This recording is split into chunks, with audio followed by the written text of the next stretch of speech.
Oi, aqui é a Malu e você está assistindo Comentando Tweets, exclusivo no YouTube da Vamos Galo. Então bora lá para estrear esse novo quadro e eu vou explicar para vocês um pouquinho como ele vai funcionar. Então, todo jogo eu vou pegar alguns tweets de torcedores atleticanos pelo Twitter e vou comentar aqui sobre eles. Vou citar os créditos do arroba, não vou esconder, e depois deixo todo mundo creditado aqui nos comentários. Então já vai deixando seu like. Se você conhece alguma das pessoas que foi marcada, já manda para ele aproveitar esse vídeo. E quem sabe no próximo você aparece aqui. Se você viu algum tweet na sua tela que chamou muito a atenção, manda pra gente no arroba VamosGalo lá no Twitter. Então, bora começar? Separei aqui alguns tweets, são 11 tweets que eu separei hoje e eles vão aparecer aí na tela para vocês. O primeiro deles é do arroba Bruno Scarpelli. O Bruno comentou o seguinte: o atleticano precisa evoluir nessa questão sobre o entendimento do papel de um goleiro. Goleiros sofrem gols, isso faz parte do jogo, senão os jogos terminariam 0-0. Todos os gols que o Galo sofre, independentemente do goleiro, aparece gente falando que era defensável. Parem com isso. E eu achei esse tweet muito legal porque ele mostra uma coisa que, sim, gente, goleiros tomam gols. E quando a gente está olhando de fora, a gente sempre vai achar que aquilo ali é defensável, que aquele chute tinha defesa.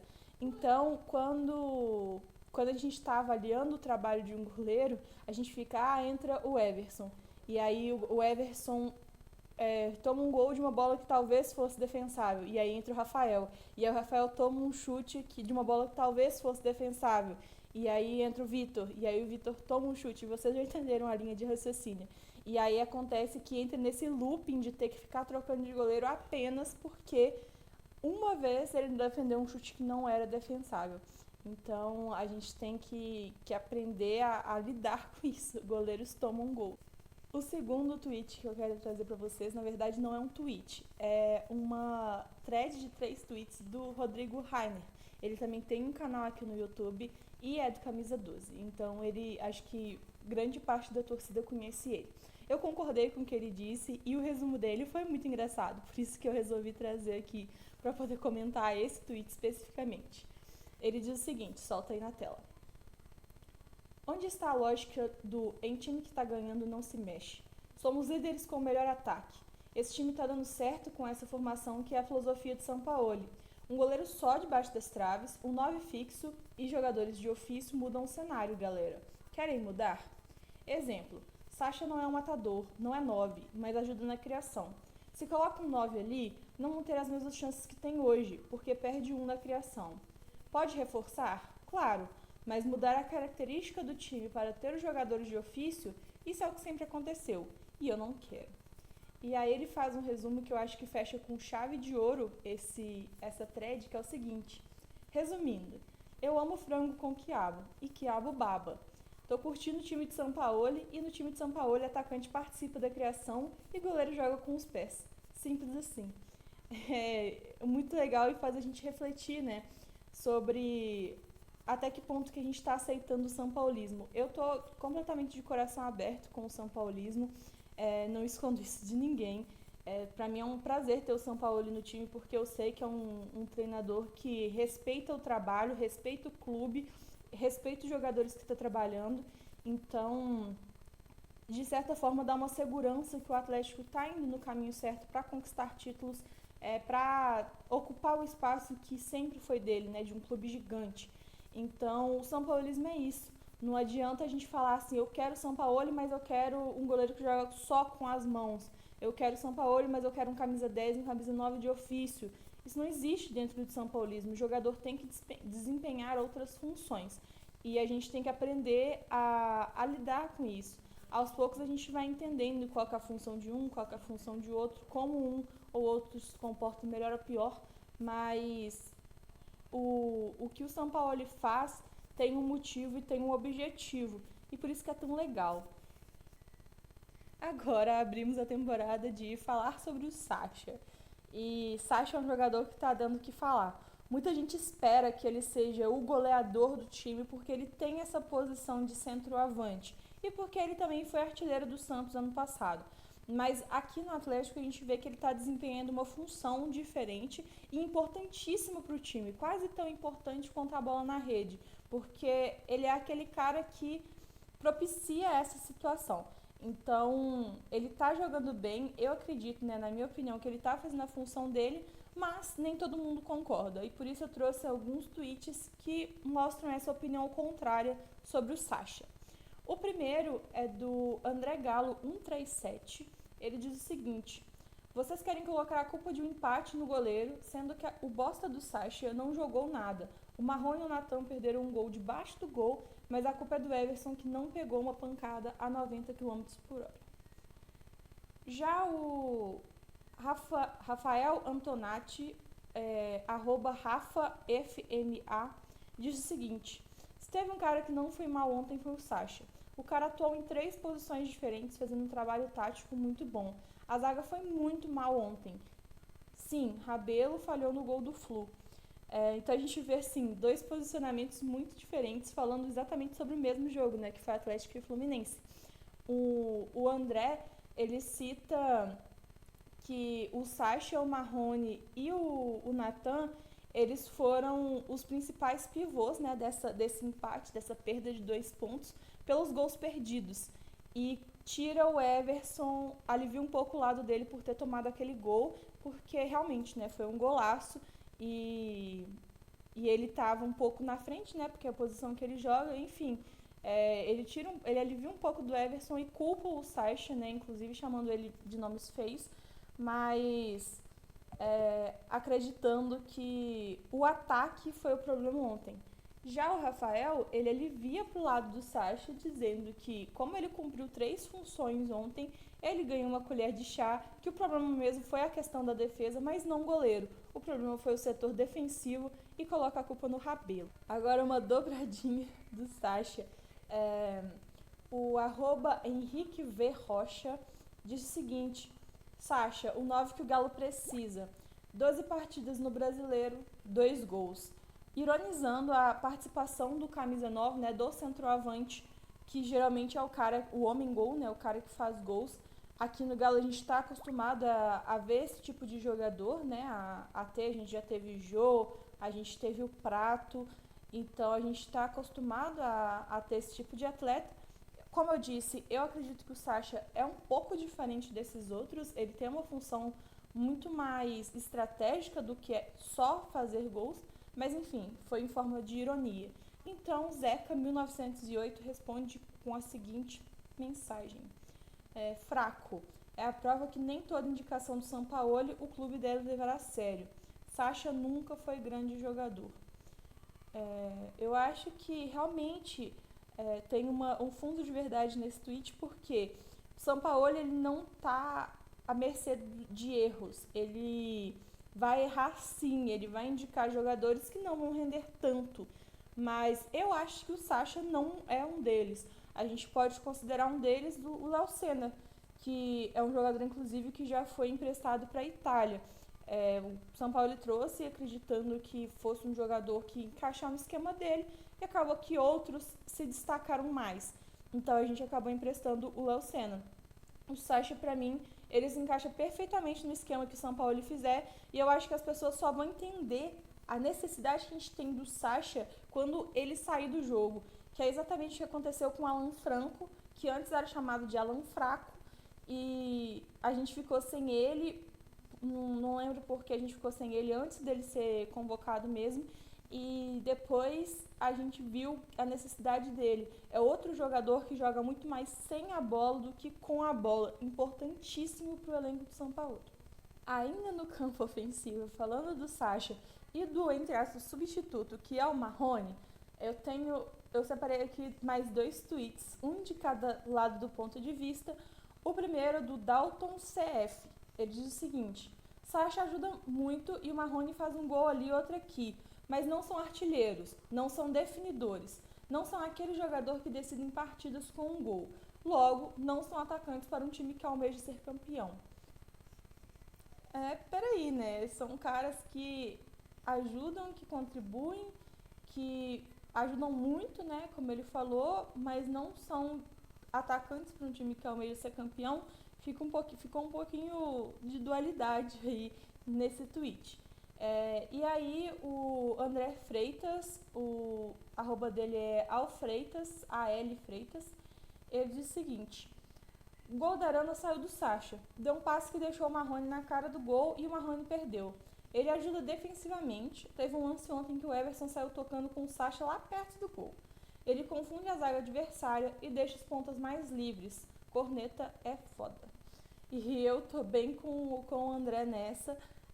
Eu acredito que nem todo mundo enxergou ainda qual que é o posicionamento do Sacha no jogo. E com o tempo as pessoas vão entender. Como eu disse, acabei de falar, quando a gente não tiver o Sacha, aí vai dar pra sentir falta dele e entender qual que é o posicionamento que ele faz durante o jogo. Agora, voltando para o nosso setor defensivo, que também não escapou das críticas, eu separei um tweet e uma resposta para esse tweet que mostram 2 pontos sobre o nosso goleiro Everson. E é interessante a gente ver a opinião dos dois lados, né? A gente não tem como falar 100% sim ou 100% não, a gente tem que chegar num consenso. Então eu separei 2 aqui, vou colocar para vocês aí agora. O primeiro é do Ricardo Alencar, o arroba dele é o Ricardo Alencar, e ele diz o seguinte: vou perder muitos seguidores, mas faz parte. Tudo que vai no gol é gol, o cara não faz um milagre. Desse Everson. Lembre do Rafael salvando direto várias bolas indefensáveis. Pronto, falei. E é um tweet que tem uma repercussão muito grande, ou seja, muita gente concordou com ele. E aí o Maurício Lopes, arroba galodoido1981, responde: ontem foi a culpa do goleiro. Se tivesse Rafael, seria do Guga. Caso contrário, não pode um time que quer ser campeão ter Johan no elenco. Sempre acham um pra Cristo. E eu acho que é mais ou menos isso. Eu vi até o pessoal brincando se o Johan tuitasse a culpa é minha, algo do tipo, né? Fazendo uma piada com o que foi postado pelo outro jogador lá, esse rival atualmente no esporte. E eu acho que é isso, sempre tem um para pregar. E quando o Johan não está em campo, quando o Johan está em campo é ele, quando ele não está em campo é o Everson, porque a torcida criou um carinho com o Rafael. E aí quando não é o Everson é o Guga, quando não é o Guga é o Sacha. E cada jogo vai um. A gente vê que tem alguns jogadores que são completamente blindados a críticas. O caso, por exemplo, do Keno, ele nunca recebe críticas porque está em alta fase, né?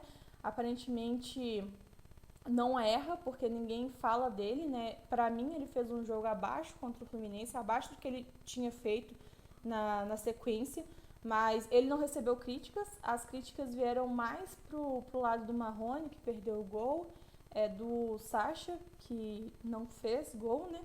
E do Everson, que tomou esse gol que muita gente achou que era um gol defensável.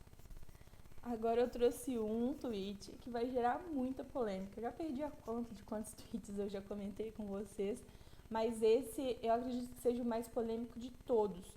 É do @cam_mateus_soares e ele faz uma série de reclamações em 2 tweets afirmando categoricamente que o Atlético não vai ser campeão e não tem chance de ser campeão brasileiro em 2020, por diversos motivos que ele elencou. Vou colocar aí na tela agora e vou ler para vocês. O Galo não vai ser campeão brasileiro, sabe por quê? Porque empata com o fraquíssimo Fluminense sem Neném em casa, porque perde para o Fortaleza com um a mais em campo, porque tem o Johan como opção de meio campo, porque o técnico, quando emplaca uma sequência de vitórias, muda o time radicalmente para o jogo seguinte, para a imprensa exaltá-lo e então perdemos o jogo. Porque não temos centroavante, porque o time é pipoqueiro, porque o nosso melhor goleiro é banco de um gandula.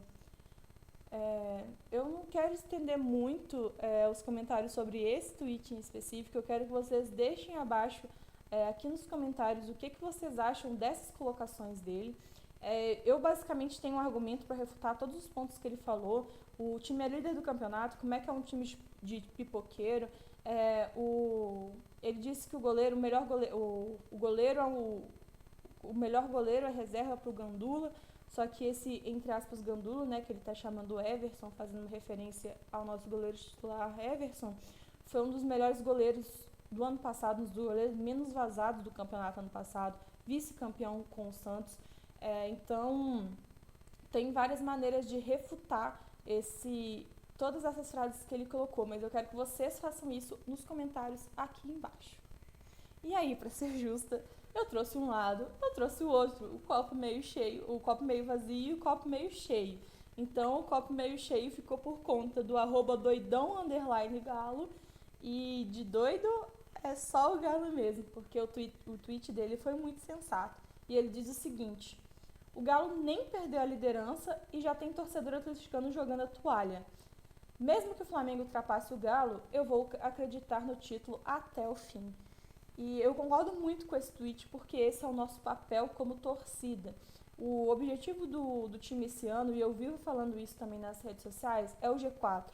A gente montou um elenco para G4, a gente está tratando como objetivo mesmo, como meta nessa temporada, ficar no G4, que é a Libertadores do ano que vem. E, gente, acredita, o Atlético na Libertadores do ano que vem tem um espaço enorme, tem dinheiro de transmissão, tem mais visibilidade para poder trazer atletas, porque hoje é muito complicado você oferecer um contrato para um atleta que vai jogar só um campeonato nacional, um só, porque na Copa do Brasil a gente também já foi eliminado. Então, com a visibilidade que uma Libertadores traz para a gente consegue melhorar a nossa oferta por atletas, a gente consegue fazer um caixa maior, a gente consegue valorizar mais o nosso ingresso, valorizar mais os nossos patrocinadores. Então, o G4 é o objetivo e acreditem, é um objetivo importantíssimo ficar no G4. Só que nós, como torcedores, a gente tem o papel de acreditar no título até o fim. E não é só nós atleticanos, eu acho que todos os torcedores de todos os times da tabela têm que acreditar nisso. O nosso elenco não é o mais forte do campeonato, a gente sempre fala isso, a maioria dos canais que eu assisto do Atlético também fala isso. Nosso elenco é ali entre o quinto e o sexto do campeonato, então tem bastante gente na frente, gente inclusive que eu acho o elenco superior e tá atrás da gente na tabela, e bem atrás, né, que eu digo, não tá naquela disputa da parte de cima. Então tem muita água para rolar ainda, a gente acabou de jogar a 16ª rodada, tem muita coisa para acontecer. Se acontecer de ser campeão, a gente vai ficar muito feliz, acho que a gente vai fazer um carnaval de 2 meses nessa cidade, Belo Horizonte vai vir abaixo, mas é nosso papel, nosso dever acreditar até o fim e empurrar o time, mesmo que de casa, para esse campeonato, né, esse possível campeonato. Confiar no time é muito mais importante nesse momento, para eles sentirem o calor da torcida atleticana, do que ficar inventando coisas para poder criticar onde não tem o que criticar. E agora, por último, mas não menos importante, eu trouxe um tweet do Túlio Kaiser, que é setorista do Atlético.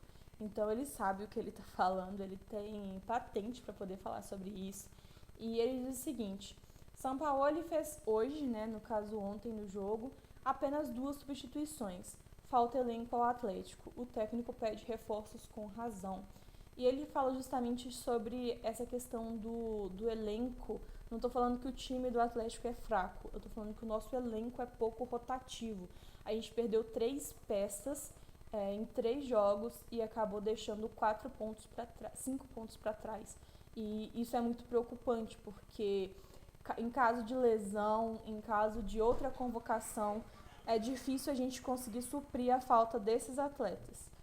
Então, gente, só para finalizar, esse foi o nosso primeiro Analisando Tweets. Espero que vocês tenham gostado. Infelizmente, muitos tweets tristes, né? Porque os torcedores sentiram muito esse empate com gostinho de derrota contra o Fluminense. Principalmente porque foi um empate em casa, a gente estava 100%, né, com vitórias, agora a gente continua 100%, né, a gente não sofreu nenhuma derrota, mas a gente tem esse empatezinho aí incomodando. E outra coisa é que a gente deixou os adversários chegarem na tabela. Então, hoje a gente tem o Inter bem coladinho e o Flamengo também correndo atrás. Os times do G4 não vão dar mole, então a gente precisa fazer nosso máximo, a gente tem que parar de perder pontos. Mas a gente tem que sempre valorizar o trabalho do nosso técnico, a gente tem que valorizar o trabalho dos nossos jogadores, sabendo que o nosso time não foi montado para ser campeão. O nosso time ele foi projetado para pegar um G4. Então, isso não quer dizer que a gente não possa ser campeão, tá, gente? Isso quer dizer que se a gente for campeão, a gente vai ter vencido muito mais do que as dificuldades que o campeonato de pontos corridos proporciona. A gente vai ter vencido a dificuldade que é ter um elenco limitado, que é não ser o favorito da competição, né? A competição tem Flamengo e Palmeiras como favoritos. Então, a gente vai vencer mais barreiras porque isso é Atlético, né? Contra tudo e contra todos. Eu agradeço vocês que viram até aqui. Não esqueçam de deixar o like, um comentário, se inscrever no canal, marcar as pessoas que eu citei aqui. Quem sabe no próximo você aparece também. Um grande beijo e até a próxima!